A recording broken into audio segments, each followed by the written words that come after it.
Hi guys. So if you are going to set up shop in rural Thailand, of all the places that you can choose to come and live or retire or meet a partner, it is a good idea to know what the hell is going on. But it always does surprise me of how many people don't know what's going on and how things work here, whether that be in my comments or people that have even chosen to live here and they don't last very long because they didn't take the time to truly understand what it was they were walking into. And this is painstakingly obvious in stories like we're going to discuss today, and I'm going to give my opinion on of having lived in Thailand for 16 years and being quite integrated into a local community. Some of you may have heard the story already. It's about a wedding that took place in Korat, and a foreigner that some reports say is from Israel that had allegedly promised to pay for a fancy wedding in the form of a dowry and not followed through on what was expected. At least this is what was reported by the caterer that the bride had hired to do all the food at this wedding. She'd paid a deposit, substantial deposit, for what was going to cost over 300,000 baht and included 130 tables of some form of Chinese buffet. It was quite a spectacle, as you can see here. Lots of lights, tables, all of the family came. But it later turned out, according to the caterer, that the bride did not get the dowry that she'd expected from the foreigner, and she couldn't pay the bill in the end. Having seen a number of cases like this in rural Thailand over the years, I start to think it's somewhat of an inevitable consequence of mixing naivety and culture in a social milieu that thinks that all foreigners are uber wealthy and have unlimited finances. And these are some of the very things we're going to be discussing today in this vlog based on my unsolicited opinion and experience living out here in rural Thailand. Now, I will show you some of the comments later in this vlog, but first I wanted to talk about what I think are the three most likely problems that have arisen here in this case. We don't know for sure. The bride and groom have not come out and done any kind of interview to say what they think, but reading between the lines, there are a few possibilities that stand out to me. And the first of those is communication. One of the hardest things in my relationship has been communication. It's not just about speaking the language. My wife speaks English very well. For me, I can speak Thai very well, I would say, if you relatively to many of the foreigners that are here. And so it's not only about language is the communication problem. The major communication problem that I've found over the years is what's not said. So just before we continue, I would like to mention our partners on today's video, Pacific Prime. One thing I've noticed living out here in Thailand for so long is that health insurance becomes more important, especially as you get older and you have a family to take care of and protect in the case of emergencies or health scares. Not only can it get very overwhelming trying to adapt to a different country's healthcare system all by yourself, but I've seen many cases in which it can get very expensive also. If at any point during your time here in Thailand or anywhere else you become seriously ill or you need emergency treatment, you never really know what the bill is going to be until after you've been treated.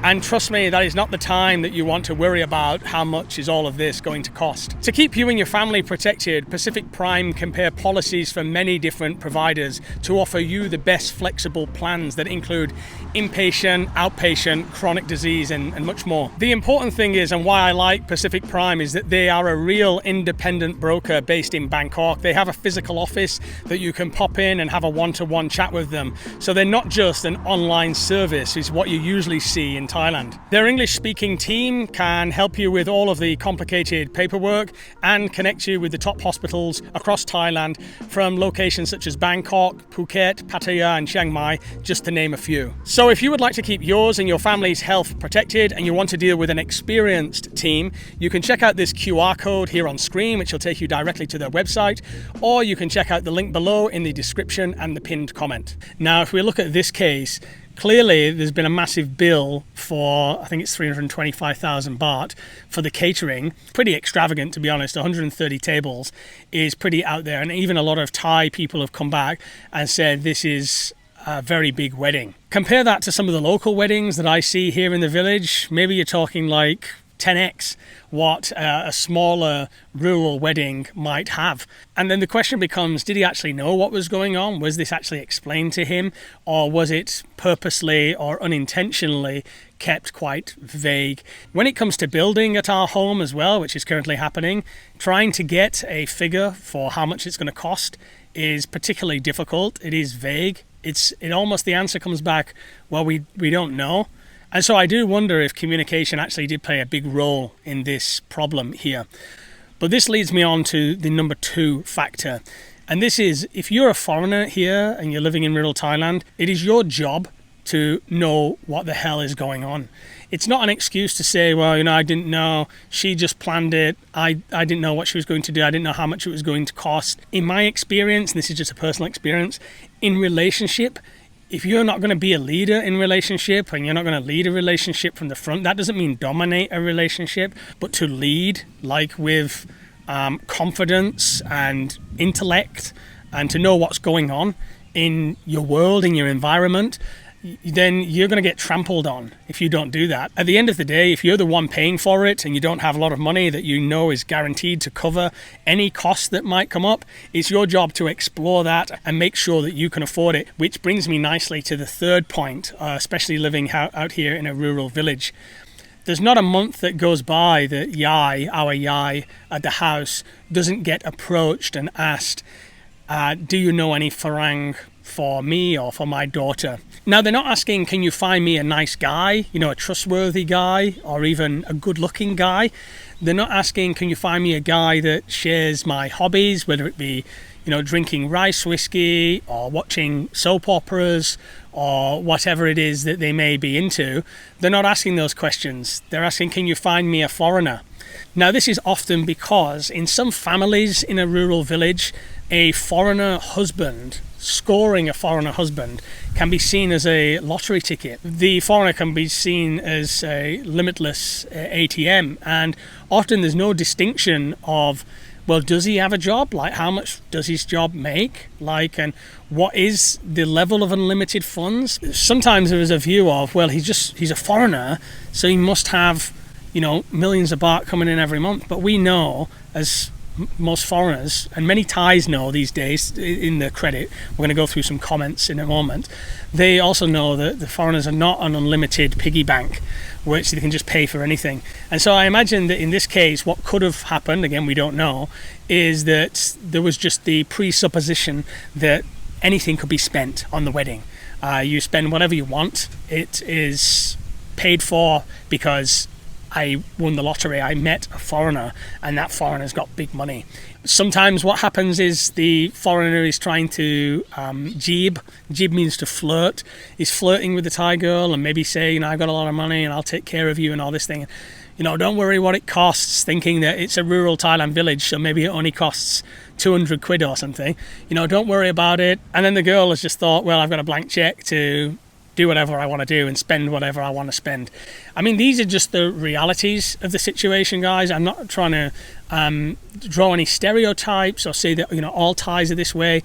Certainly, like my family, I was never asked for a dowry.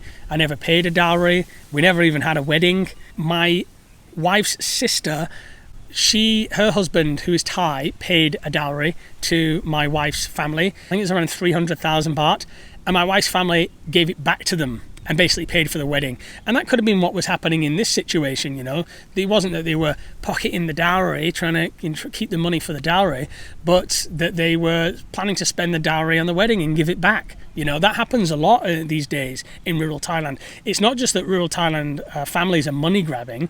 Maybe they can't afford to pay for the wedding, and so they require that dowry to kind of fund the wedding. They're not sticking it in their pockets. So whether you pay dowry as well is something to be negotiated very early on, very early before any wedding is planned at all. And so it's very important that you find out what are your obligations as a man, as a husband in Thai culture. You can't blame them for the culture, guys. You can't blame and say, it's Thai people's fault for their culture. You're coming into their culture, into their life, into the way they live, and you have to mediate that delicately. You can't just say, well, I'm not doing it, and I don't care to understand it, or that, okay, yeah, I'll do whatever you want. You're going to have to take on the responsibility of understanding the culture, of speaking this thing through, understanding where everybody is, and it's painstaking sometimes, because it's like pulling blood from a stone. You have to, what is the mother-in-law thinking? What's the father-in-law thinking? What's my bride thinking about the situation? How's all this going to work? Where are we going to live? Do we want our privacy? What requires to be paid? What am I responsible for financially? And I'm not trying to be condescending to my subscribers that know this already. It's a public service announcement for those that still didn't get the message. All right, so I got caught in the rain. I wanted to share some of the Thai comments with you because I want you to understand that Thai people, they get it. They're not always on the side of the Thai and saying, oh, this foreigner is this and that. They really understand it from the foreigner's point of view. This person here said, for our wedding, we have to tell him beforehand how much money will be used and what kind of event it will be. Then will it be okay with us? Honestly, just make a small, warm and fun with relatives and close friends. That should be enough. Not tiring, not extravagant, not too over the top. My husband always says on our wedding anniversary that he wants to get married again. It was fun. He liked it. Some other Thais commented, for me, hanging the arm garland is enough. Tell close adult relatives, honestly, it's enough. So they were saying you don't need a big, massive wedding, as did this comment here. Don't overdo it. Just enough is fine. There's no need to show off to anyone. Don't be afraid of losing face. A person's happiness is with their family, not other people. It should be organized appropriately and according to what both sides are comfortable with. You have to think together of what kind of event to hold, how much will it cost, and how much reserves of money there is. Somebody said here, some Farang place great importance on weddings. Some spend 10 million baht. They will spend on the most amazing wedding. In this case, maybe she met a stingy Farang.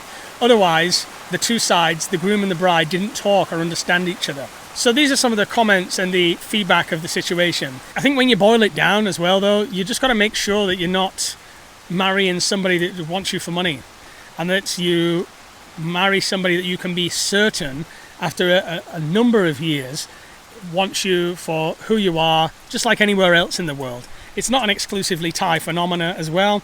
There are gold diggers everywhere. There are non-communicative men everywhere that are not explaining their needs and finding out what's really going on in a given situation. And so I guess it's more of a human issue than a necessarily Thai issue. But thanks for stopping in today, and I'm sure I've not covered everything, so please do let us know your opinion on the story and maybe some things that I've missed in the comments below.